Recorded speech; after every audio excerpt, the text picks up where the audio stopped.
Bueno, muy buenos días a todos nuestros participantes del día de hoy. Bienvenidos al séptimo Congreso Iberoamericano de Teatro. Esta mesa ya es la última, la mesa 16 de Teatralidades Políticas 2. Le doy la bienvenida tanto a los participantes como a los ponentes. Bueno, le solicito amablemente a los ponentes estar atentos al cumplimiento del tiempo para llevar a la totalidad pues los contenidos de la mesa. Al final vamos a estar abriendo un espacio para preguntas o un pequeño conversatorio si alcanzamos. Entonces, bueno, adelante, porque ya iniciamos un poco tarde. Vamos a iniciar entonces desde Brasil con Hamilton Oliveira. Les Boa recuerdo tarde que a todas e Hola, ¿cómo todos. estás? Tudo Les bem? recuerdo Boa que cada tarde. ponente tiene 10 minutos para realizar su ponencia. ¿Listo? Ok. Ok. Bom, eu vim apresentar a vocês uma manifestação cultural chamada Nego Fugido daqui do Brasil. E dessa manifestação eu tenho estudado a política dos gestos ancestrais a partir das aparições do Nego Fugido. É uma pesquisa de doutorado sob a orientação da professora Denise na Unirio, que é uma universidade pública aqui do Brasil.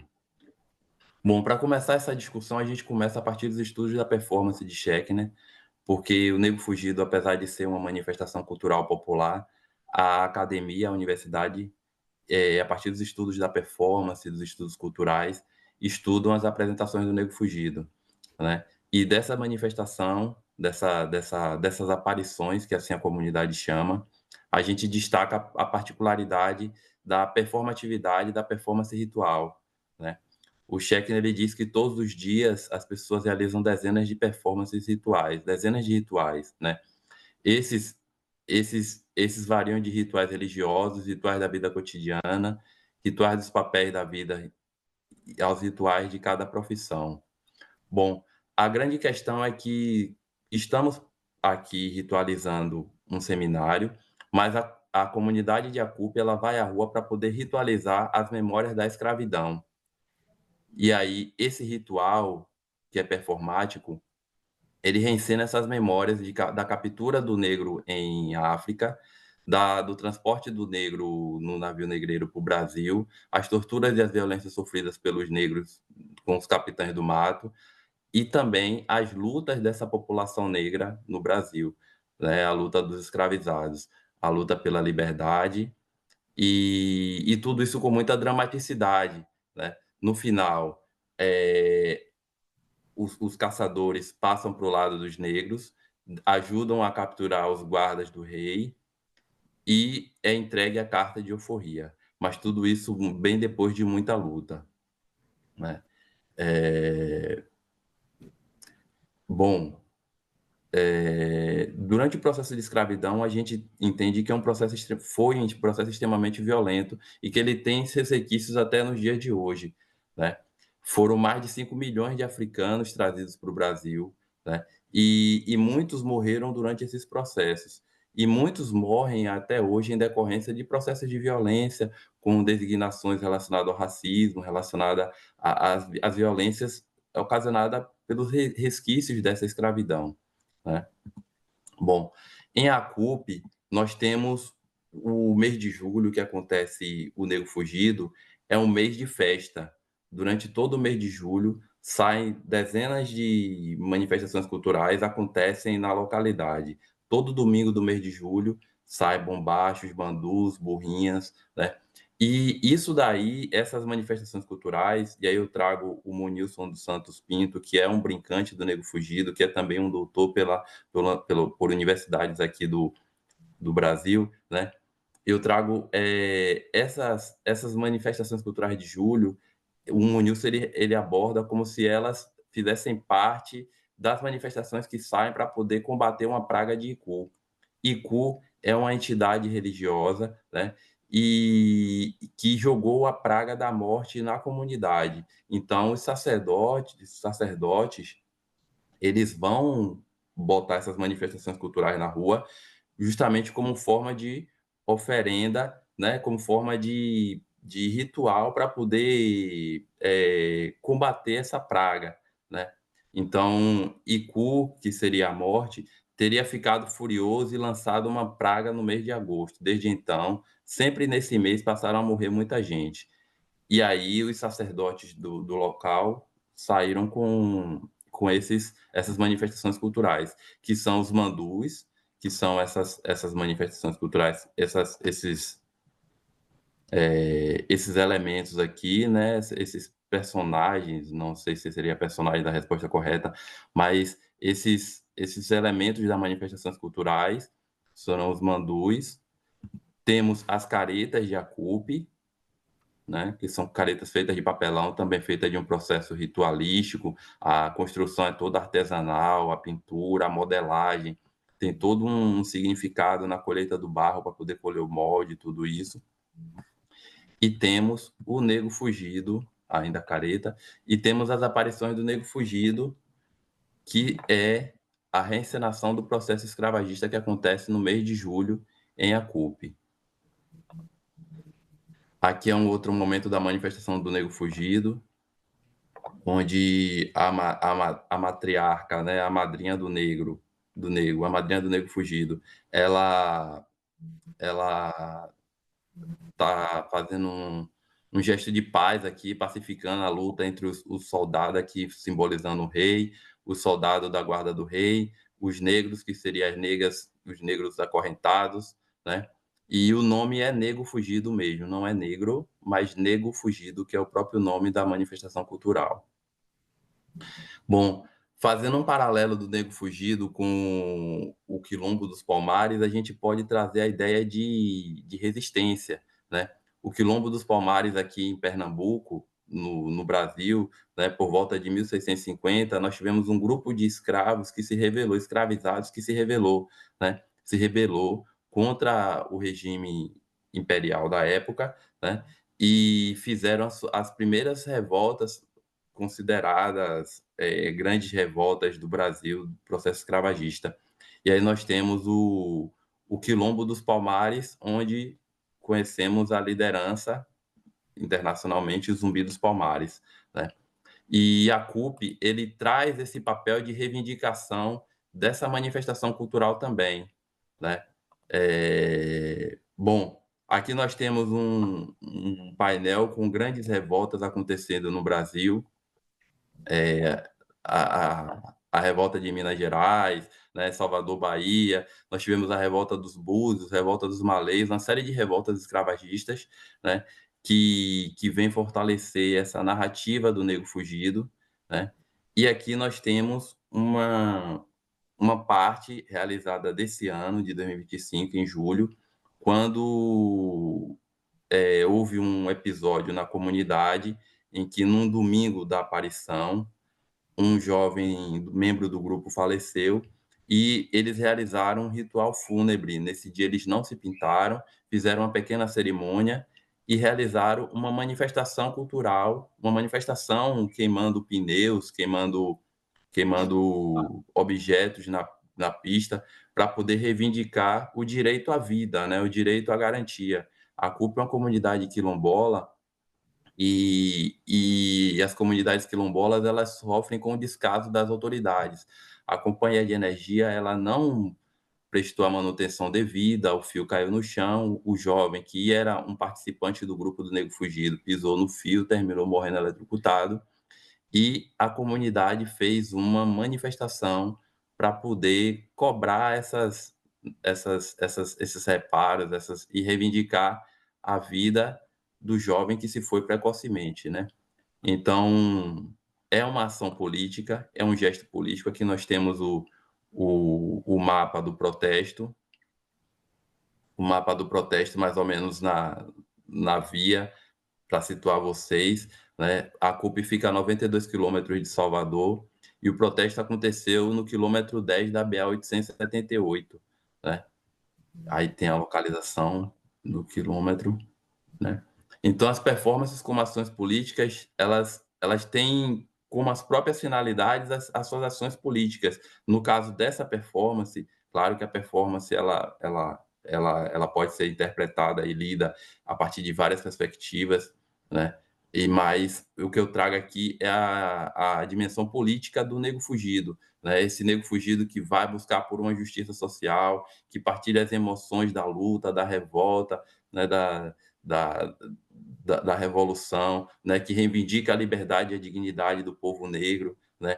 E que é uma construção e que busca também uma construção de uma realidade melhor para os descendentes, para os que virão depois, né? As comunidades quilombolas no Brasil, elas sofrem com um descaso muito grande e isso tudo impacta na qualidade de vida dessas pessoas que lá residem, né?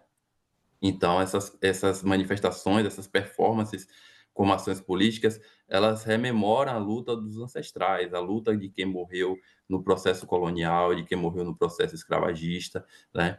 E como consideração final, vou deixar uma pequena fala aqui, né?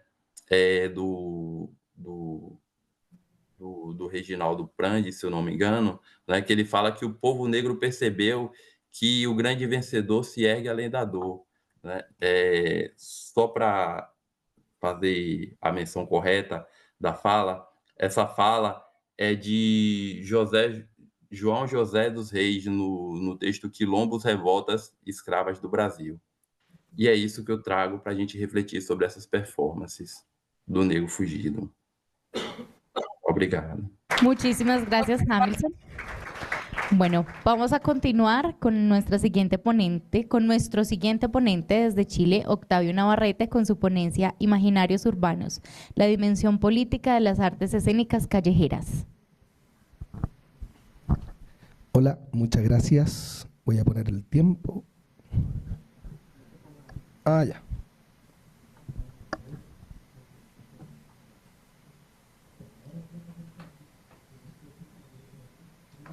Eso. Bueno, la ponencia se titula Imaginarios Urbanos, la dimensión política de las artes escénicas callejeras.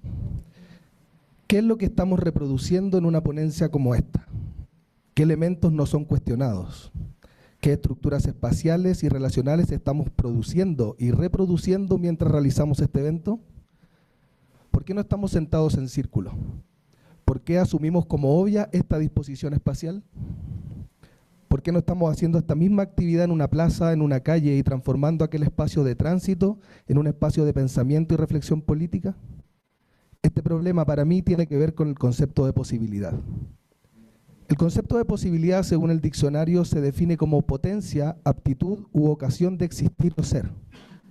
La ciudad la entiendo y defino y trabajo como lugar de posibilidad emancipadora. El espacio urbano, en su estado cotidiano, es un conjunto de elementos relacionales con características materiales, simbólicas e históricas que constituyen el espacio donde usuarios y habitantes generan usos y flujos particulares y situados. Estas características inevitablemente se relacionan directamente con las propuestas artísticas que se instalan en la ciudad. El foco, puesto en el diálogo entre análisis y entendimiento de la ciudad, con las prácticas artísticas que se presentan allí, podría intencionar rupturas poéticas del tiempo-espacio hegemónico de la ciudad, el de la productividad y el consumo, y posibilitar la construcción de mundos y miradas nuevas en el espacio común de la calle, de tiempos otros, tiempo de ocio, de encuentro, de juego, de reflexión, entre otros. La aparición de ciudades posibles. Entonces me parece relevante ya no preguntarme por qué le hace la calle al teatro, o sea, qué elementos técnicos y artísticos deben modificarse para funcionar en la inmensidad y saturación de la calle, sino que hacer la pregunta por qué es lo que puede hacerle el teatro a la calle. La siguiente, por favor.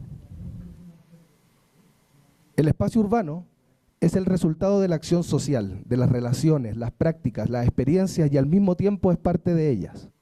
El espacio es producto en constante construcción, es una dramaturgia viva. Las normas, usos y flujos del espacio intentan esconder tras una ilusión de funcionalidad y racionalidad el carácter ideológico y político de nuestras ciudades. El poder político y económico ejerce su fuerza y administración por medio de la publicidad, la planificación económica, el urbanismo, que controlan deseos y necesidades de la sociedad, generando una cotidianidad dirigida y planificada. Esta ilusión de espacio transparente y aparentemente en construcción orgánica por la sociedad naturaliza y por ende instala la sensación de rigidez e inamovilidad. La ciudad entonces se convierte en aquello que no podemos cambiar. Esta falsa transparencia nos aleja de la conciencia de que el espacio es inexorablemente cambiante y que puede ser modificado de manera direccionada, consciente y crítica. A propósito de lo dicho anteriormente, es que realicé una investigación práctica donde a través de distintas acciones escénicas performativas callejeras, que por tiempo no puedo detallar, tenían por objetivo generar una metodología de creación de intervenciones callejeras que propusieran y provocaran una relación indivisible entre cuerpos, ciudad y obra/performance, y que además permitan extraer información y generar conocimientos performativos de territorios específicos y los fenómenos sociales y políticos que los circundan, todo con el fin de instalar prácticas artísticas que tensionan el espacio social y develan problemáticas veladas de la ciudad. A raíz de las acciones y experimentaciones callejeras realizadas, descubrí que, conteniendo en los métodos de análisis aplicados en pruebas en el espacio, surgen 3 procedimientos que atraviesan toda esta investigación práctica y que terminan por articular estas acciones en una metodología que denomino habitar, intervenir y modificar. La siguiente, por favor. Para intervenir un espacio urbano específico es imperante pensar y percibir consciente y dirigidamente a través de nuestro cuerpo situado y en acción. Habitar no solo debe entenderse como una cualidad per se al existir, ni como algo pasivo, ni como algo que se da en la condición que tenemos de ser en el tiempo, sino que es necesario leerlo como una acción que se da en el presente experiencial con el espacio. La acción de habitar es un proceso activo y reflexivo que construye la experiencia. La capacidad de modificar nuestro habitar dependerá directamente de cómo nos apropiamos de las maneras en que se practica la ciudad. Es en las vivencias mismas del espacio y a través de la modificación de nuestro hacer en el espacio que podemos cambiar las formas de producir el mismo y aportar una perspectiva alternativa a aquellas maneras hegemónicas de utilización de la ciudad. Intervenir es tensionar. Es en primer lugar un cuestionamiento a los sentidos que instala la institucionalidad y los modelos culturales, y en segundo lugar, un diálogo directo con el espacio social. Instalar en la ciudad acciones performativas que pretenden interrumpir el cotidiano a través de relaciones directas con la estructura simbólica, histórica y material del espacio, produce rupturas del tiempo de productividad y consumo y se propicia el develamiento de problemáticas y tensiones que interpelan las estructuras de poder ejercidas en la ciudad y permite cuestionar normas de uso y flujo. Intervenir desde el cuerpo y provocar el espacio social conscientemente acciona, inevitablemente, una lectura política del espacio urbano y su temporalidad.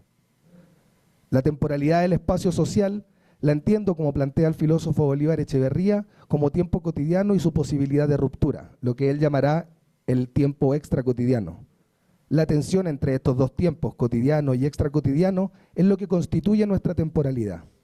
El tiempo extracotidiano es el momento en que los códigos sociales y la identidad cultural se ven quebrados y puestos en cuestión.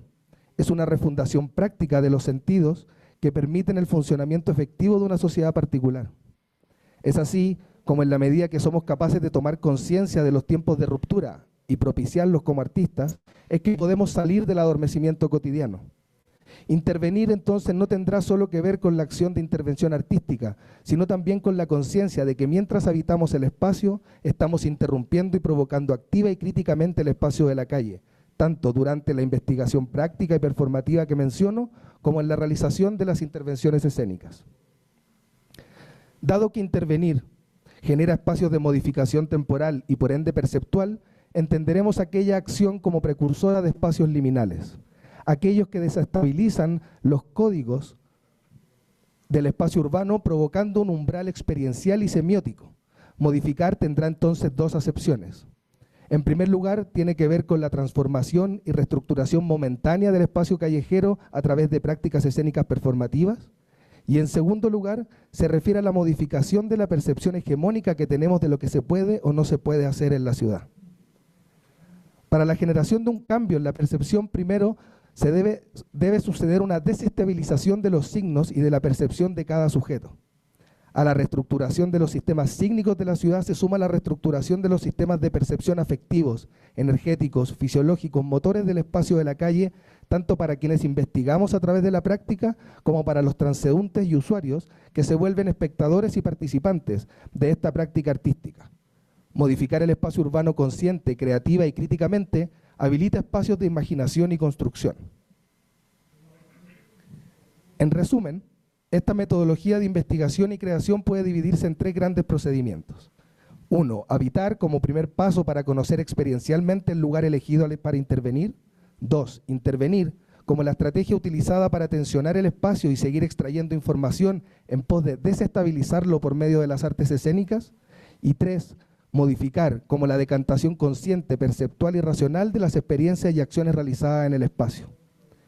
Hago esta separación en pos de explicar dicha metodología. Sin embargo, es importante tener presente que estos procedimientos son indivisibles y se dan en simultáneo constantemente, puesto que mientras investigamos algún espacio de la ciudad de la manera que propongo, estaremos paralelamente habitando, interviniendo y modificando. La siguiente, por favor. Bueno, voy a dar un ejemplo. Esta es una imagen de un espacio elegido por estudiantes de la Universidad de Chile en el curso de Artes Escénicas y Espacio Público, que se está dictando hace 2 años, después de una gran lucha, porque al parecer las temáticas callejeras y el espacio público no son herramientas necesarias para los teatristas. Estos estudiantes eligieron el espacio frente al Palacio de la Moneda, y lo eligieron a raíz de que este espacio, que ahora se ve en la foto de arriba despejado, normalmente está cubierto por vallas papales, y durante muchos gobiernos, desde Lago en adelante, estas vallas han intentado correrse cada vez que un gobierno asume, con el fin de, en términos performativos, acercar el espacio de poder del Palacio de la Moneda a la ciudadanía, pero por distintas acciones de manifestación, de manifestaciones artísticas, de protestas, esas vallas vuelven al lugar inicial, que es más adelante. Esta es una foto del gobierno actual, del gobierno del presidente Boric. Entonces los estudiantes se preguntaron si realmente ese espacio es un espacio donde se pueden realizar acciones comunitarias y lúdicas. Primero, bueno, como por el tiempo les dije que no podía explicar las acciones de dicha metodología, pero se divide básicamente en la elección del espacio, una experimentación performativa en el espacio, análisis del espacio, una propuesta artística y la realización de una intervención, y eso se repite 3 veces, hasta la generación de la intervención final. La primera intervención, son intervenciones muy simples. Los estudiantes decidieron recostarse en el espacio que está frente al palacio y se dieron cuenta, a raíz de esa pequeña acción, que Carabineros, la policía, se acercaba aproximadamente a los 2-3 minutos a preguntarles qué estaban haciendo y a pedirles que se fueran de ahí porque no se podía estar acostado en ese espacio. A raíz de esto, se plantearon la pregunta, la siguiente, por favor. Se plantearon la pregunta por cómo generar una escena a través de que la policía se vuelva personajes, por decirlo de alguna forma, en el pedirles que se vayan, y decidieron tomar desayuno frente a la Moneda, como vestidos como oficinistas, a propósito de que alrededor de todo ese espacio es un lugar de oficinas y de trabajo de personas de terno, de corbata en cuello. Bueno, sucedía lo mismo, les pasó también, pero ahora les pasó a los 5 minutos que les pedían que se retiraran porque no se podía tomar desayuno en ese espacio. Ellos preguntaban por qué, la respuesta no era simplemente por temas de seguridad, de protocolo, etc. Entonces decidieron que querían hacer una intervención donde ellos no fueran el foco de la intervención, sino el momento en que la policía los saca, que esa fuera realmente la escena. Entonces, la siguiente, por favor. Tomaron la decisión, como tercera experimentación, de vestirse de escolares, a propósito de la delicadeza que tiene la policía chilena con los escolares, a diferencia de con cualquier otra persona que no sea estudiante. Y decidieron ahora esta vez celebrar un cumpleaños, para poder incorporar a la gente que iba pasando. Bueno, y ahí hay un par de imágenes donde finalmente lo interesante de todo esto es que a raíz del habitar el espacio con distintas intervenciones fueron adquiriendo información que les permitió desarrollar la siguiente intervención y así la siguiente, hasta ir extrayendo información que ellos ya manejan. Y una de las cosas como anecdóticas para contarles es que, a propósito del problema de la desestabilización y la performance, es que Carabineros les dijo esta última vez que no podían permitirle hacer esta acción porque no sabían si era una protesta o una obra de teatro. Entonces, en esa indeterminación liminal, la policía decía que mientras ellos no entendieran, no se podía realizar ningún tipo de acción ahí.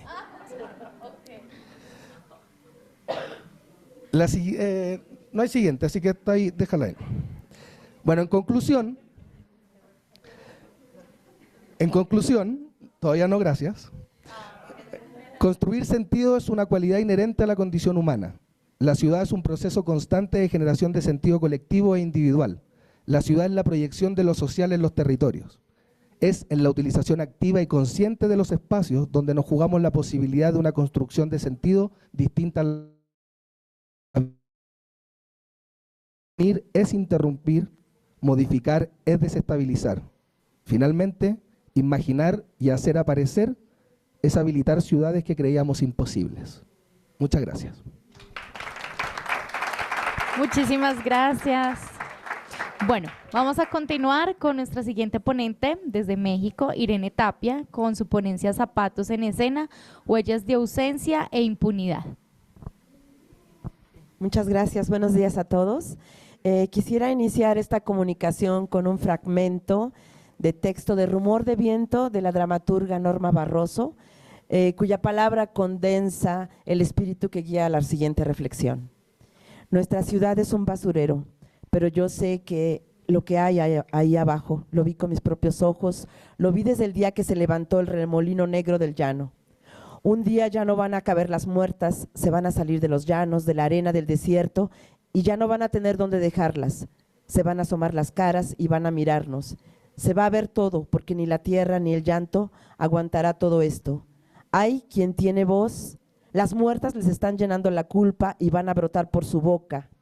Los llanos, los llanos van a gritar, van a decirlo todo, van a ladrar como perros junto a nosotros, porque habemos voces que velamos a nuestras muertas y vamos a seguir caminando con nuestras hijas al lado de ellas, las vamos a acompañar, porque nosotros también ya no somos de estos llanos. Bueno, esta investigación es producto de mi investigación titulada El teatro como catalizador frente a los feminicidios de Ciudad Juárez, que fue un movimiento social entre 2001 y 2005 en la Ciudad de México, e incluso se hizo una muestra teatral por un feminicidio, y cuyo tema principal obviamente era las desapariciones y asesinatos de mujeres en Ciudad Juárez a inicios del siglo XXI. Constituyeron un parteaguas en la conciencia nacional mexicana, con diversas puestas en escena que abordaban el horror de las desapariciones y asesinatos de mujeres en la frontera norte, generando un corpus teatral que evidenció la violencia estructural y la impunidad que generó la inoperancia del Estado. Este movimiento teatral de hace 2 décadas fue sumamente relevante, dado que actores y actrices reconocidos invirtieron su popularidad como capital cultural en la producción de obras de teatro, lo cual no era muy común porque era más o menos lo que conocemos como teatro burgués. Prácticamente se dedicaban a otro tipo de temas y no necesariamente a trabajos de concientización. A trabajos de concientización social. Y bueno, cabe mencionar que el tema de los feminicidios fue un terreno fecundo para diversas acciones, diversas actividades artísticas, que era cine, performance, artes plásticas, en fin, había cantidad de obras. Por ejemplo, estaba el documental Señorita Extraviada de Lourdes Portillo, estaba también Preguntas sin respuesta de Rafael Montero, un cortometraje también que se llevó un premio, Ni una más, de Alejandra Sánchez, Ciudad sin Ley, y en fin, e incluso, bueno, una de las cosas también curiosas es que hasta la televisión pública también dedicaron una especie de serie, ¿no?, en Canal 13, que se llamaba Tan infinito como el desierto. Pero obras muy importantes, durante 2003 se dio a conocer Hotel Juárez, de Víctor Hugo Rascón Banda, Mujeres de Arena, que era teatro documental, que con diferentes autores, Antonio Cerezo, Denis Dresder, Malu García, etcétera. Y había otra obra también que era como teatro, era más o menos como obras narradas, Mujeres de Arenas, que era una lectura dramatizada de Humberto Robles, y otra puesta en escena en Los Ángeles, California, que incluso me tocó ir a verla a Los Ángeles en esas épocas. Bueno, la pertinencia de esta investigación se fundamenta en la necesidad de analizar el teatro, cómo contribuye a visibilizar la violencia de género y las desapariciones forzadas, generando un conocimiento humanístico sobre la función política del arte en contextos de impunidad. Y para ello, bueno, yo retomo a los estudios de Erika Fischer-Lichter del 99, que toma como referente los estudios semióticos en el teatro, basados en trabajos de lingüística de Ferdinand de Saussure, así como sus respectivos preceptos sobre el signo lingüístico y la teoría de división de la lengua. Propone los códigos teatrales que no se conciben como un modelo único. Según Fischer-Lichter, el teatro puede entenderse como un entramado de códigos visuales, acústicos, espaciales, gestuales y corporales. Un referente decisivo, bueno, y también quisiera mencionar que una de las cuestiones de las metáforas que más o menos unificaban las obras de teatro se configuraron a partir de una fotografía publicada en una revista, Proceso, una revista mexicana, que era una zapatilla roja abandonada en el desierto. Entonces fue como una imagen clave que impactó a diferentes artistas en todas las áreas y también en teatro. Entonces esta imagen se retomaba en esos procesos creativos y se erigía como una metáfora visual de la ausencia y de la violencia, convirtiéndose en un tema recurrente dentro de las puestas en escena. Su reiterada presencia no solo evocaba la memoria colectiva, sino que también funciona como un recurso poético y de denuncia social donde el objeto cotidiano, resignificado en el escenario, articulaba la crudeza de la violencia real con la potencia simbólica del arte teatral. Y bueno, yo grabé las diferentes obras en escena en 35 milímetros en aquella época para analizarlas. Y bueno, atendiendo a estos elementos en común, pues yo me aboqué a tratar de clasificar estos códigos teatrales bajo estos postulados de Erika Fischer-Lichter, y me dediqué a 4 puestas en escena, las cuales son Estrellas Enterradas de Antonio Zúñiga, dirigida por Rocío Belmont; Mujeres de Ciudad Juárez, era un monólogo de Cristina Michaus y dirigida por Enoc Leaño; Los Trazos del Viento de Alana Aguilar, dirigido por su hermana Dana Aguilar; Rumor de Viento, escrita y dirigida por Norma Barroso. Bueno, Estrellas Enterradas era obra original de Antonio Zúñiga de 2001, dirigida por Rocío Belmont. Fue de las primeras que trataron de tratar este tipo de temáticas sobre los feminicidios, y el título es, bueno, pues es como simbólico. Hablaba de que las estrellas enterradas son las niñas que estaban en el desierto, que brillan en el desierto porque son las muertas que están ahí, ¿no? Que están presentes, brillan y que al mismo tiempo están enterradas. Y bueno, aquí en este montaje vemos como hay una infinidad de zapatos colocados en el escenario que invocaban una y otra vez la búsqueda de las hijas por las madres. Entonces las madres iban, tocaban los zapatos, buscaban y nunca encontraban. Y había otro tipo de códigos visuales que se concentraban en la arena, el calor, electricidad y el viento como imagen del desierto, de los cuerpos soterrados y de los objetos cotidianos que emergen como vestigios de una vida interrumpida. Y también hay otro tipo de signos teatrales en los actores que se marcaban por la excavación y resistencia. Entonces, este hecho de tratar de escarbar y de rascar era como querer sacar la verdad, la impotencia de no saber qué era lo que pasa con las desaparecidas. Y al mismo tiempo había otras metáforas, que había silencios, que tenía que ver con la impunidad, ruidos de viento, electricidad, murmullos, la electricidad también que provoca en el ser humano la impotencia de la muerte, ¿no? Y todo esto pues intensificaba la sensación de clandestinidad y ocultamiento. El código de gestos y mímica se articulaban en torno a la idea de lo enterrado, no solo cuerpos, sino memorias que pugnan por salir de la superficie. En este sentido, los receptores del montaje formaban parte de este entramado y compartían un proceso de comunicación teatral que les convocaba a reconstruir junto con los personajes el sentido de esa búsqueda incesante. Y bueno, también aquí cito una parte de una entrevista con la directora Rocío Bermol, que confirmaba la búsqueda escénica mediante objetos, ¿no? Decía ella, los zapatos siempre han sido una parte fundamental de la obra, porque justo de las mujeres asesinadas lo que encontraban eran los zapatos, siempre los zapatos. Cuando el periódico aparecían notas o noticias de las asesinadas, ponían un zapatito rojo.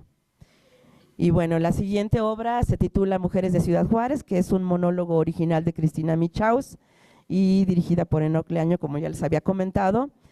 Entonces, en ella los códigos visuales se manifestaron en la multiplicidad de personajes femeninos que dieron voz a las víctimas.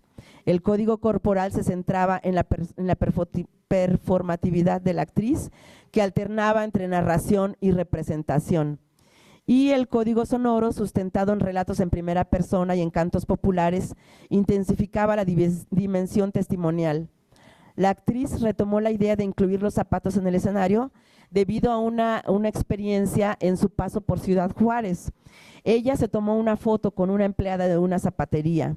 Y bueno, esto es fue una experiencia muy dolorosa para ella, porque después narra que esa mujer después fue hallada muerta y la forma en que la identificaron fue mediante sus zapatos. Entonces ahí había todavía un significado muy fuerte para la directora y también para el montaje, ¿no?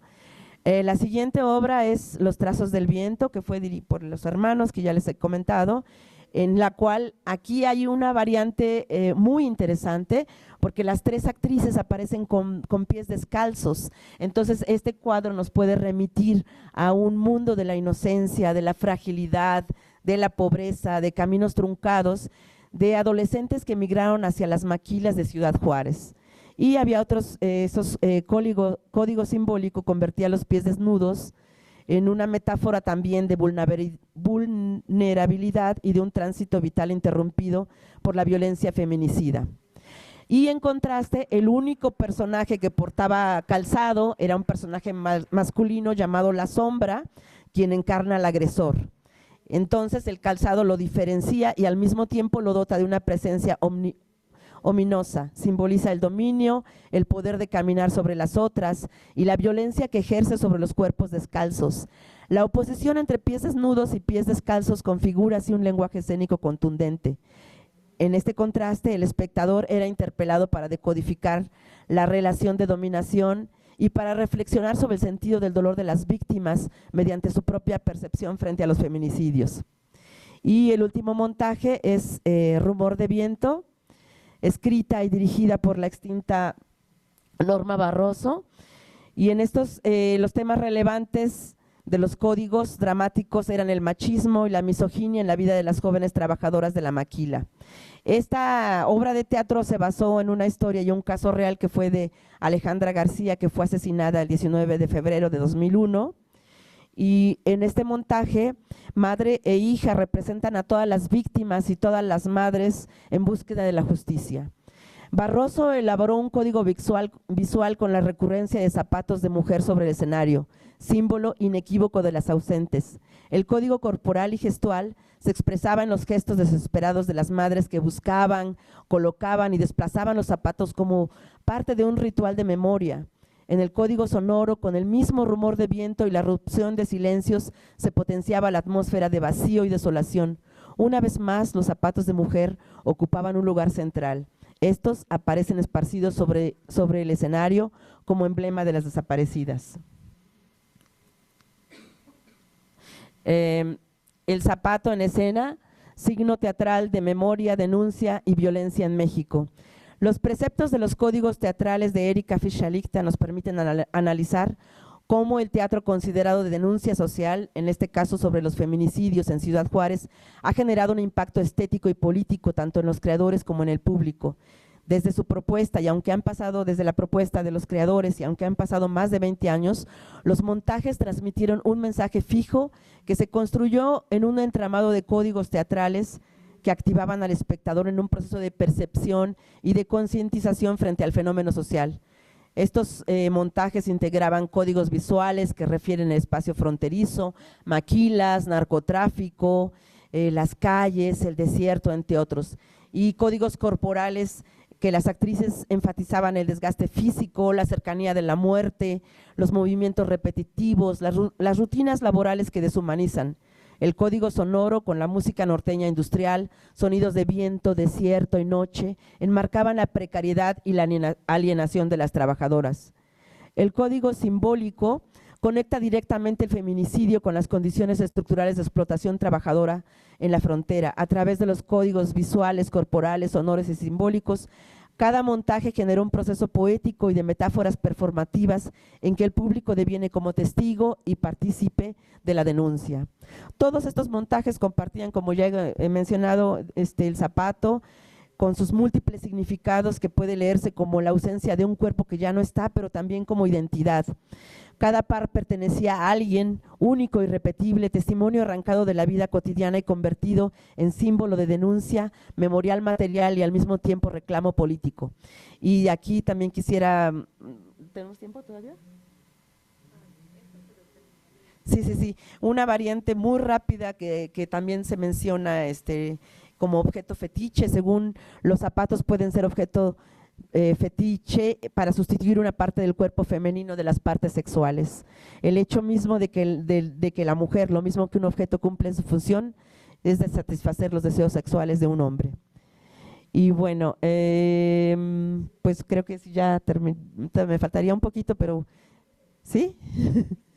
Ok, me voy a las conclusiones rápidamente. Pues en esa obra rápidamente les diría que la madre siempre tenía como una especie de locura al buscar en los zapatos a las hijas. Y en mis conclusiones… ya se adelantó. Bueno, los zapatos de la puesta en escena sobre los feminicidios se erigieron como sustitutos de las hijas ausentes, representan la figura vejada de la madre que los cargaba, los arrullaba y los arrojaba al escenario como metáfora del dolor, la locura y la impunidad. A las madres que enfrentan y buscan a sus hijas en un país que las ignora. Hoy en día, 2 décadas después, este símbolo del zapato que denunciaba los feminicidios en Ciudad Juárez en la escena teatral reaparece en una realidad perturbadora en Teochitlán, Jalisco. Y bueno, esa es la imagen que ustedes ven, ¿no? Y bueno, ya capítulo aparte, merecen otras obras que actualmente también hablan sobre los desaparecidos, porque Ciudad Juárez o este tipo de desapariciones eran como especie de un laboratorio pues terrorífico, cómo llamarlo, laboratorio de la muerte, en la que desaparecían mujeres, pues ahora son mujeres, hombres, niños, que confirman la nulidad del sistema de justicia desde hace décadas y la normalización de la impunidad y del horror. Entonces, pues, con eso terminaría. Irene, muchísimas gracias. Bueno, continuamos con nuestra siguiente ponente para tener un tiempo ahora como para preguntas y conversatorio. Desde Perú, Katiuska Valencia, con su ponencia La permanente incapacidad moral de nuestra clase política. ¿Es cosa de risa?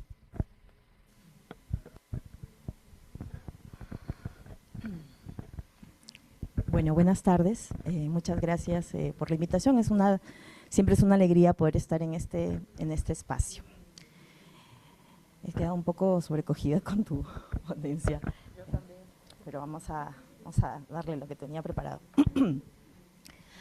Vengan todos a ver, vengan todos a ver, vengan que es tiempo de hablarnos peruanos, vengan que es tiempo también de escucharnos. Este pedacito de canción que les acabo de compartir es parte de la obra Permanente Incapacidad Moral, PIM, obra de teatro de los grupos Derramando Lisura y Tránsito Cultural, agrupación de la cual formo parte hace casi 20 años. Las Tránsito somos mujeres que hacemos teatro y que en nuestros 20 creíamos en el poder transformador del arte con la firme convicción de que aquello que ponemos en escena hace la diferencia. Nuestra canción responde a una necesidad. Es tiempo de hablarnos, de escucharnos. En un mundo que va muy rápido y donde es muy fácil perderse, apostamos por escuchar, parar, dialogar. Varios montajes, varios años, varios presidentes y mucha vida después, las convicciones de los 20 parece que se diluyen y nos preguntamos si este repensar a nuestro país y sus actores políticos tiene alguna incidencia en la realidad que se construye día a día. Derramando Lisura es un colectivo de jóvenes actores que en sus 20s o 30s se hacen las mismas preguntas que nosotras. Ellos buscan a Paloma Carpio, directora de casi todos nuestros montajes, con la premisa de pensar qué pasa con nuestro país de cara al bicentenario de nuestra independencia.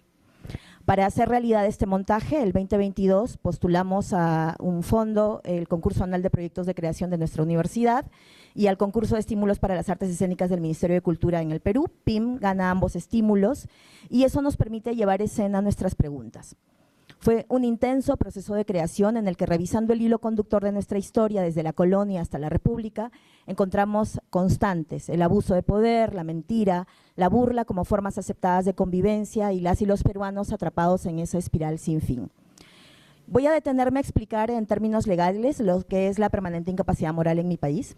Existe una figura en nuestra Constitución para vacar a un presidente en ejercicio y lo mencionamos en la obra. Artículo número 113 de la Constitución Política del Perú: la presidencia de la República vaca por muerte del presidente de la República, su permanente incapacidad moral o física declarada por el Congreso, aceptación de su renuncia por el Congreso, salir del territorio nacional sin permiso del Congreso, no regresar dentro del plazo fijado, destitución tras haber sido sancionado por alguna de las infracciones mencionadas en el artículo 117 de la Constitución, las cuales son traición a la patria, impedir elecciones presidenciales, parlamentarias, regionales o municipales, y nosotros agregamos disolver el Congreso cuando se le dé la gana. En el 2022, Pedro Castillo, presidente del Perú, fue vacado por un Congreso luego de que él intentara disolverlo. La razón de la vacancia fue amparada en este artículo de la Constitución. Tiene incapacidad moral, dijeron los congresistas, olvidando convenientemente que en sus filas, presuntamente, hay padres y madres de la patria con un prontuario de denuncias y conexiones con mafias y crimen organizado. En la obra hay dos personajes femeninos: Perú, que es la representación humanizada de nuestro país, una mujer joven que elige mal a sus parejas, sus gobernantes, y es interpretado por Tracy Alcántara. La ñaca, personaje que representa los medios y es interpretado por Jesús Oro. La ñaca es una mujer travestida que pasa de ser una tapada limeña a una presentadora de tal show o una periodista sin escrúpulos dispuesta a lucrar con la miseria humana. Sus intervenciones son despiadadas y el público no puede evitar reírse de lo que sucede en escena, pese a que Perú, personaje femenino que debería representarnos, siempre está bajo ataque. Entonces surge la pregunta: ¿de qué nos reímos las peruanas y los peruanos? El antropólogo Alex Huerta Mercado afirma que nos gusta reírnos de los que nos disgusta. Nos burlamos del otro o de nosotros mismos a partir de las características que encontramos en nosotros mismos. Esto es dolorosamente o sanadoramente cierto. Encontramos en la risa un lugar de escape para sobrellevar nuestros males, como diría mi abuelita. Por ejemplo, Trampolín a la Fama, uno de los programas que más éxito tuvo en nuestra televisión, 30 años al aire, tenía un presentador que se llamaba Augusto Ferrando, que ya falleció. Él aparecía en la caja boba todos los sábados por la noche y el país se detenía para ver desfilar a promesas de la farándula local. Imitadores, cómicos, cantantes, incluso Fujimori desfiló por ahí. Pero antes de la gloria debían pasar por el conductor, cuya rutina al aire consistía en tomarle el pelo a estos participantes, aspirantes que formaban parte del público y que soñaban con que Augusto los llamara con él.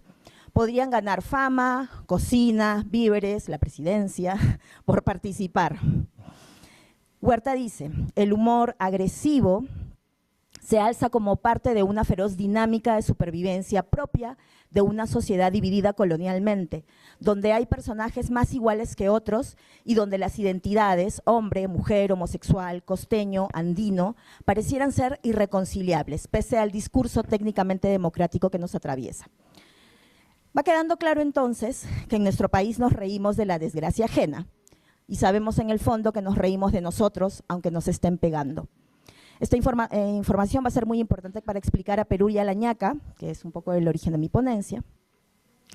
Perú es una bella joven llena de esperanza, una mujer que luego de 200 años de vida republicana se ha dado cuenta, o nos hemos dado cuenta, que venimos arrastrando las consecuencias de malas decisiones.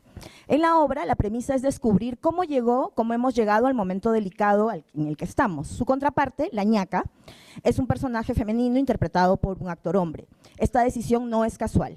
Nuestro país es profundamente machista y elegir que sea una mujer travestida la que nos confronte durante toda la obra atiende al deseo que tenemos de obligar al espectador a mirarse, a mirarnos. Ambos personajes son opuestos. Por un lado, Perú, que desea que todo le salga bien, que tiene ilusiones, que quiere confiar, se imagina vivir, estar en un país perfecto, donde es bien tratada, donde la respetan, donde puede crecer pese a las numerosas crisis que nos aquejan. Y por otro lado, la ñaca es cínica, mentirosa, ha aprendido que si habla fuerte y dice lo que todos quieren escuchar, aunque esté llena de contradicciones, la gente le va a hacer caso, porque eso es lo que queremos, distracción, para no pensar en lo que pasa en nuestro país. Para entenderla mejor la premisa del personaje Perú, voy a compartir un poquito de su texto inicial.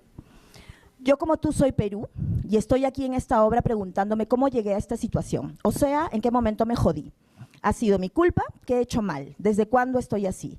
Mi memoria me falla, pero recuerdo que siempre ha habido disputas por mí, por dominarme y conquistarme, explotarme. Tengo recuerdos lejanos de un par de hermanos, Huáscar y Atahualpa. Ya desde allí nos peleábamos entre peruanos, parece. Y así, entre mechas y broncas estábamos cuando llegó Pancho. Pancho es Francisco Pizarro, que embauca a la joven enamoradiza y luego la somete, o no somete, por demasiado tiempo, extrayendo nuestras riquezas y aplastando nuestra herencia. La situación de la joven Perú es terrible, pero por algún motivo es gracioso. Pizarro en Pim, al primer intento de Perú de liberarse de él, la reprime con frases como calladita te ves más bonita, que desatan la risa de los espectadores, porque ¿cuántas veces hemos escuchado a nuestros políticos o líderes de opinión decir esa frase mientras buscan silenciar la protesta femenina frente al abuso imperante? En mi país, más veces de las que me gustaría. Perú entonces baja la cabeza y acepta ser sometida una y otra vez por sus parejas, que en la obra son nuestros gobernantes, que finalmente son elegidos por nosotros, los peruanos y las peruanas. Cuando Perú se da cuenta que eligió mal y quiere protestar, es silenciada. El personaje lucha y en cada fallo el público ríe, pero ríe además porque su contraparte la ñaca en sus intervenciones le dice que la culpa es suya, por elegir mal a sus parejas, que ella se lo buscó.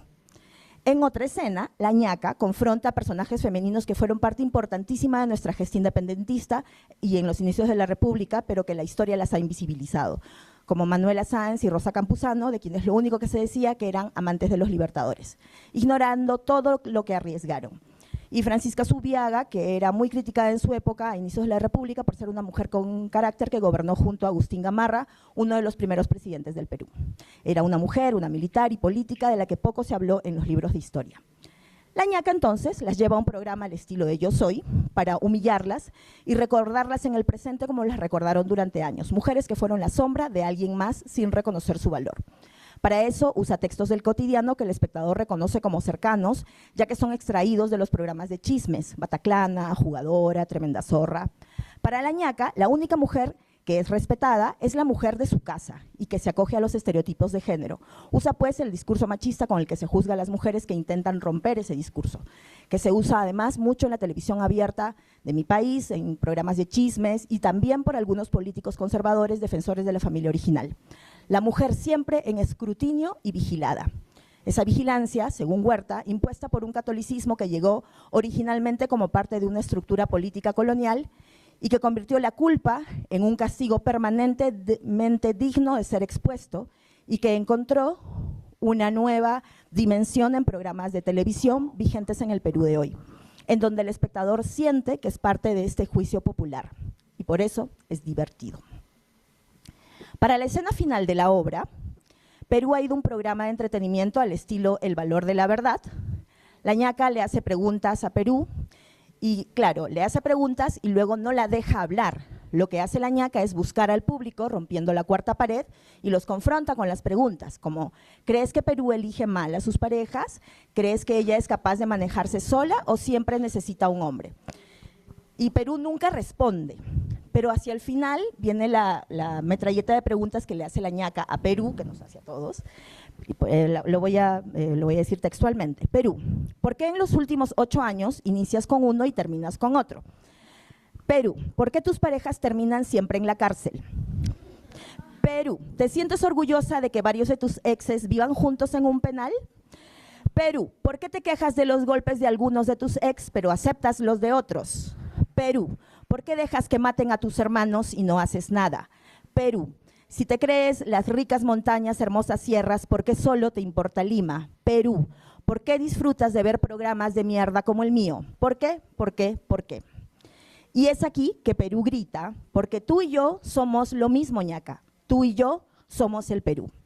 Los personajes se enfrentan y se miran sabiéndose espejos. Ahora en la obra es Perú quien toma el control y con ayuda del público saca al personaje de la ñaca que a los gritos y sin querer asumir su responsabilidad de sus decisiones, nuestras decisiones compartidas, huye del escenario llamándonos a todos resentidos sociales y feos.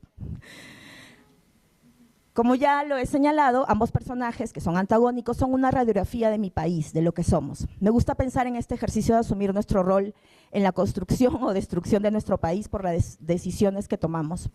Para nuestra directora, la obra parte de preguntarnos en qué radica la incapacidad moral en el Perú, más allá de lo que pueda decir la Constitución política y de las excusas a las que se recurre para vacar presidentes. Nos invita a pensar en la imposibilidad de asumirnos como una república verdaderamente independiente mientras persistan las desigualdades, formas autoritarias de ejercicio de poder y se impongan intereses particulares por encima de la búsqueda del bien común.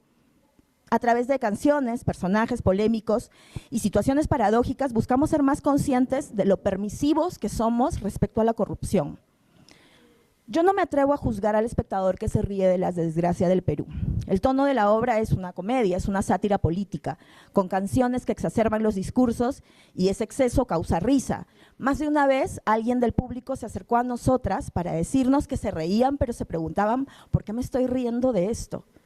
La risa es una defensa, reír para no llorar, mientras pensamos en nuestro país.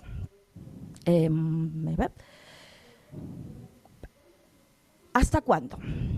¿Cuánto espacio le vamos a dar a nuestra clase política y nos vamos a seguir riendo para no desesperarnos?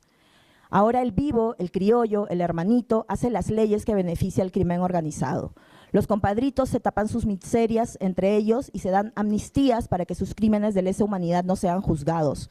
Censuran al arte si es que alguien se atreve a decir o insinuar en un teatro o en la calle que vivimos en un régimen dictatorial. ¿Eso es gracioso? ¿Cuándo vamos a dejar de reírnos? Nuestra obra no tiene un final feliz. Termina con preguntas que responde el público en la platea, en la sala. La pregunta es, ¿qué podemos hacer nosotros, espectadores, actores, desde donde estamos, para acabar con la permanente incapacidad moral a la que parece que estamos condenados? Y aquí, una pequeña luz de esperanza, pues vamos imaginando en ese diálogo final algunos caminos que no sé si llegaremos a transitar, pero que nos hace pensar que quizás no todo esté perdido. Muchas gracias.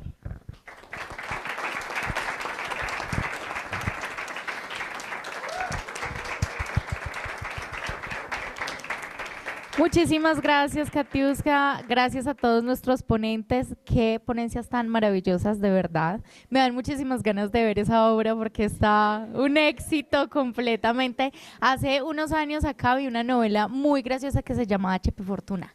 Entonces habían dos personajes. Entonces estaba Colombia y estaba Venezuela. Eran hermanas y se odiaban. Entonces era una novela un poco, bueno, como muy light, ¿cierto? Pero lo gracioso era puntualmente como esos dos personajes y se tiraban pullas y era precioso, pero tu obra, maravilloso. Muchísimas gracias. Bueno, tenemos un momento para espacio y abrir ronda de preguntas, conversatorio. Vamos a iniciar por acá, pero antes de iniciar yo quería contarles algo y es que, bueno, a lo largo de esta semana, viendo pues como todas estas mesas de política, memoria, registro histórico, siento que toda Sudamérica tenemos un común denominador y es para mí, o sea, es mi concepto, es que España nos jodió, ¿sí? Porque vivimos de cierta manera desde el colonialismo, toda nuestra memoria histórica fue borrada, nuestra cultura. Gran parte de lo que estamos viviendo ahora con el tema de los feminicidios es por una cultura sumamente machista que viene desde desde esta historia y es nos colonizaron pues, con una religión sumamente machista. Entonces hay algo muy particular y es que el año pasado, gracias al teatro, pude viajar a México. Entonces estuvimos en Teotihuacán. Allá pasó algo muy particularmente porque Teotihuacán significa es donde los hombres van a hacerse dioses, algo así. Bueno, sí. Sí, entonces se me va como mi parte feminista decir, ay, sí, los hombres.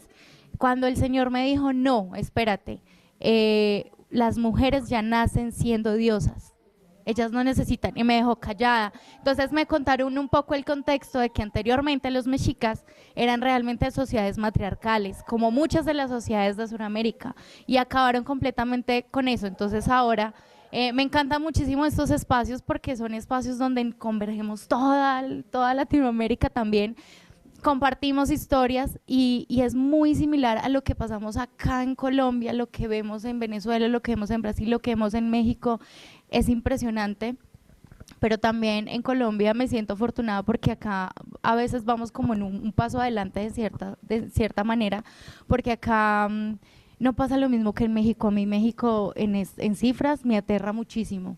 Acá al menos, bueno, tenemos una ley contra el feminicidio, se están haciendo muchísimas campañas, sí, vamos poco a poco, pero el activismo que están haciendo desde México es sumamente importante y brutal, es maravilloso. Desde Chile, hace unos años tuvimos a las chicas que lideraron como toda esta ola feminista, fue brutal. Entonces, bueno, la verdad, muchísimas gracias por haber compartido este espacio, esta semana de congreso, gracias a todos los ponentes.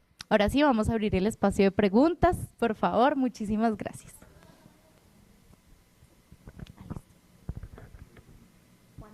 Muchas gracias. Sí, me parece que Irene tocas un tema bastante complejo que me deja pensando en muchas cosas. Desde la psicología junguiana existe la sombra colectiva. Es decir, todo esto que no aceptamos, todo esto que no queremos, todo esto que de cierta manera no está bien, pero que de cierta manera está ahí presente, ¿no? Y la risa, claro, se entiende, la risa sirve para defender el cerebro. Si no te ríes, o sea, te enfermas. Y la risa se produce cuando hay una ruptura de lógica. Y precisamente en todas estas cuestiones políticas, claro, hay cosas que uno no entiende y termina riéndose, digamos, de los mandatarios, y termina riéndose también de lo que el propio mandatario te hace a ti. Desde la cuestión afrodescendiente, por ejemplo, la risa, como dice Fanon, esa risa es una risa que tiene que ver ya surge a partir de un quiebre ya psicológico de las personas que han sido esclavizadas. También lo que decías me hacía pensar en la campaña por el no en Chile, cuando en esa campaña por el no, quienes diseñan esta campaña apelan a una emoción positiva sobre algo que era totalmente negativo, y a partir de ahí cambian la campaña, ¿no? Ganan por el no. En Ecuador también estaba pensando, yo también pensaba lo mismo, de qué se ríe la gente, ¿no? Pero a veces pienso que es tanta la opresión, es tanto el quiebre, que necesitas reírte de algo, necesitas reírte de lo que sea. Y ahí es donde caes en esto que tú mencionas, en el tal shock, en cualquier cosa que te distraiga, en cualquier cosa que te saque.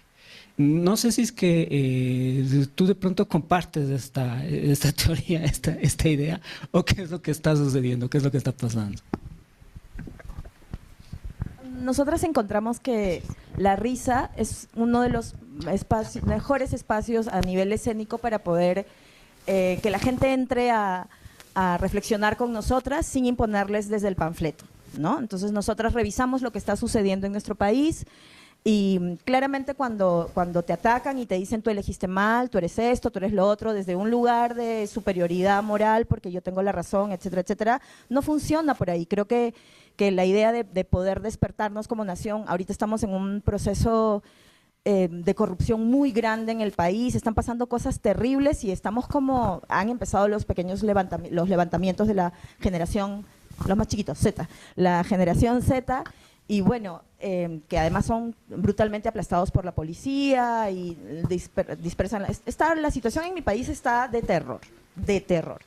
Entonces nosotras hemos encontrado que quizás sea la comedia, la risa, la única manera de hacer que la gente se despierte.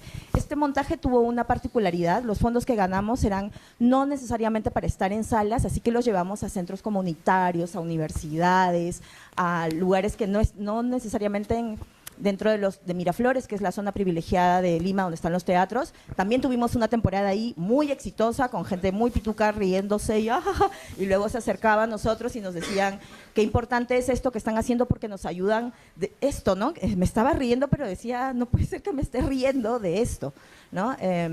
Creo que en este momento es la única forma, porque además hay que decir, hay mucha censura del teatro. En este momento en mi país hay mucha censura. No te dan la calificación cultural, te revisan los textos y si haces alguna alusión al gobierno o algo, no te van a dar la calificación cultural. Han intentado cerrar teatros, han vetado algunos espectáculos en el lugar de la memoria, que eran lugares para que uno pudiera hablar. La cosa está de terror. Entonces sentimos que estos espacios donde podemos encaletar, porque si lo decimos abiertamente, yo escuchaba las ponencias de nuestros amigos de Chile, de las cosas que pasaron durante la dictadura, y yo me pongo a pensar, estamos camino a eso. Ojalá, toco madera, no sé si madera, toco madera y ojalá no suceda, pero hay que encontrar las maneras de subsistir, de ver si podemos hacer alguna diferencia. Gracias. Sí. Muchas gracias. ¿Tenemos otra pregunta? Bueno, es más un comentario. Me causó mucha impresión Irene, tu ponencia sobre las mujeres de Juárez, porque desde el punto de vista de los latinos en Estados Unidos hay una dramaturgia muy interesante sobre todo eso y una dramaturgia que ha triunfado. Y estoy pensando en The Ghost of Lotte Bravo de Hilary Bettis, el fantasma de Lotte Bravo, siendo Lotte Bravo uno de los sitios en donde se han encontrado cuerpos de mujeres, que entre otros uno de los personajes es la Santa Muerte, que es parte del imaginario religioso del pueblo mexicano. También pienso en The Way She Spoke, como ella habló, de Isaac Gómez, que se presentó en el Off-Broadway con Kate del Castillo como principal protagonista. O sea, es muy interesante ver cómo se compagina estas dramaturgias que sí existen y que han tenido cierto triunfo. Y también quiero comentar sobre las patrañas del patriarcalismo, que es nuestro mainstream, la cultura principal, con el comentario que hiciste tú cuando un hombre te dijo que las mujeres nacen diosas. A mí también me suena como un piropo machista. Bueno, si tú quieres comentar sobre la expansión, si ha tenido éxito comercial, por ejemplo, las obras. Yo sé que la antología de Víctor Hugo, que está Enrique Mijares, que está una cantidad de autores reconocidos, si se han montado y han tenido éxito de público en México. Bueno, pues ha sido un fenómeno interesante, ¿no? Porque digamos que en esa época fue el auge de los montajes sobre los feminicidios. Y después, al inicio yo mencionaba que eran actores reconocidos que normalmente hacían lo que nosotros conocemos como teatro burgués, y de repente pues la noticia de los feminicidios fue algo que empezaba a preocupar a todo el gremio actoral, al gremio artístico, y decían, no, tenemos que hacer algo, necesitamos organizarnos y denunciar los feminicidios. Entonces en esa época se comienzan a montar y de repente surge uno y otro, y durante todo ese tiempo, ¿no? De 2001, 2005, 2007, y de hecho hasta la fecha se siguen montando nuevas obras. Ahora también hay sobre desaparecidos. Yo ya no conozco, digamos, toda la dramaturgia actual, es algo que también estoy investigando, pero ya existen también en México sobre los desaparecidos. Tengo por allá, no me alcanzó a mencionarlo, sí tengo algunos títulos, no los tengo así en la cabeza como tal. Y yo creo que más que éxito la idea era denunciar, que yo creo que ese es el acierto de ese tipo de movimientos teatrales. Aunque hubo cierto recelo entre los mismos actores, de repente hubo un grupo que me comentaba en una entrevista que les decían, ¿tú ya eres de lo de las muertas? Entonces era así como que, hay otra obra sobre las muertas, uy, pues ya chole, ¿no? Entonces se apartaba un poco del sentido que es precisamente denunciar. Había gente que incluso iba a las obras de teatro y que no sabían que existía, amén de que había noticias en proceso en los periódicos. Hubo muchos espectadores porque los mismos actores se encargaban de investigar y al final de las obras les decían que si sabían un poco de la problemática. No, pues no. Entonces se enteraban por medio de los montajes y había gente que salía profundamente conmovida. Es un tema muy denso, muy difícil. Incluso pues esta mujer, Norma Barroso, ella misma estaba, o sea, anímicamente es un trabajo muy duro, muy difícil. Yo cuando empecé a hacerlo estaba embarazada de una de mis hijas y tuve que dejarlo porque entrevisté a madres, entrevisté a personas, fui a Ciudad Juárez y me afectó muchísimo, entonces tuve que como cerrarlo y creo que a las actrices y a los directores también les pasaron cosas similares. Había momentos muy especiales en los que decían que de repente pasaron cosas extrañas, que por ejemplo la cabina de sonido ya no había, estaban ensayando, ya no había técnicos ni gente que trabajara y que de repente escucharon murmullos, o sea, la gente estaba tan metida que de repente les pasaban cosas, o también en un montaje en el de que aparecieron, en el de Rumor de Viento, precisamente les apareció un costal de zapatos así de la nada, ¿no? Y fueron los que utilizaron para el montaje, ¿no? Y que después también se les perdieron, o sea, pasaban cosas como que un poco raras y que ellos retomaban para sus montajes.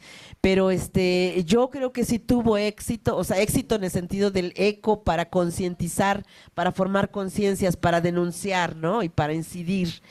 Y actualmente, pues, otra vez empieza a haber un poco, tal vez no con esa fuerza, pero yo estoy viendo que sí hay montajes sobre ahora las desapariciones forzadas que ya involucran ya con todas estas cuestiones del narcotráfico que ha habido también en Colombia, ¿no? Que sigue habiendo, que yo no sé hasta qué punto real, no conozco porque lo desconozco, pero creo que también pues sigue habiendo muertes aquí y allá, o sea, tenemos un problema estructural terrible en ambos países y pues ojalá que un día esto se termine, pero yo creo que va a ser cosa de un proceso muy largo. No, para nada. Muchísimas gracias. Bueno, ya no tenemos más tiempo para continuar. Un último. Bueno, por favor, que sea muy breve tanto la pregunta como la respuesta. Gracias. Yo quisiera era como un breve comentario de las sesiones del Congreso con la temática. Soy un hombre que conozco más o menos la historia del festival de teatro en su primera versión, en la segunda, aquí en Manizales, y he tenido un activismo teatral en esa historia.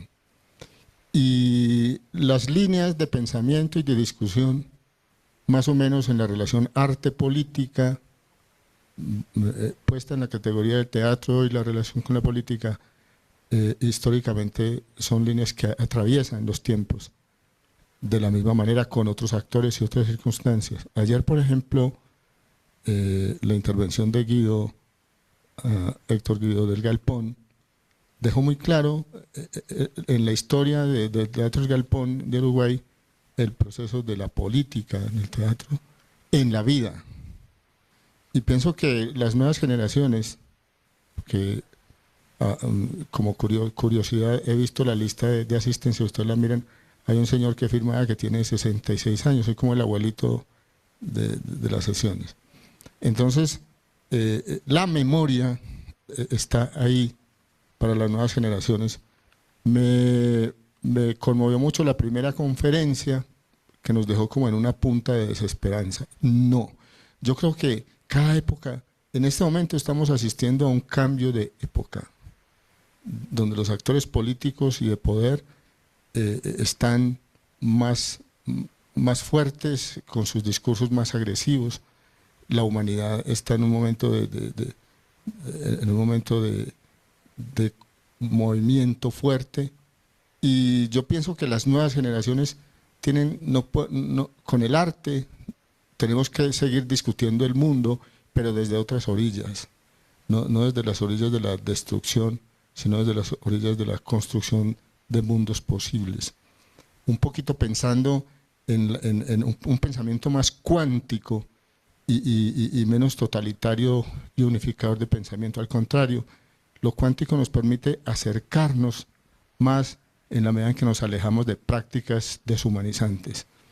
Y, por ejemplo, teniendo una anécdota muy bella del maestro Enrique Buenaventura, hace algunos años en Cali, alguien le preguntó a un joven que estaba empezando en una escuela de teatro, le dijo: maestro, entonces del teatro sí podemos vivir. Él lo miró con su tabaco y le dijo: compañero, my dear, como decía él, del teatro sí se puede vivir, pero no se lo aconsejo. Esa fue una gran lección porque implica compromiso y otra cosa que se habló allí en la relación del teatro y la economía. ¿Cuál economía? ¿A qué se le apuesta? Entonces, la otredad, la alteridad, y con esto termino, la alteridad de las nuevas generaciones consiste en no, o sea, hacer la otredad es hacerlo de otra manera, de otra manera. Cuando los teatros independientes hacen de otra manera, el público se va asombrando y va llegando.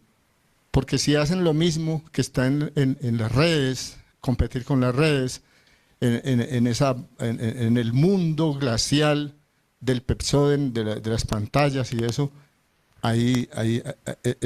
esos mundos pertenecen a otras lógicas. Pero si desde el arte, con compromiso político, entendiendo lo político como una discusión dialéctica del mundo para transformarlo positivamente, es el encuentro que nos posibilita lo político. Aquí hacemos un compromiso político en la medida en que hemos discutido dramaturgias, experiencias significativas transformadoras. Como decía un pedagogo inspirador, Paulo Freire, nos convertimos en lectores del mundo y de la palabra a través de las herramientas del arte y específicamente el arte teatral. Yo creo que eso es un gran mensaje que este congreso me llevo en el corazón.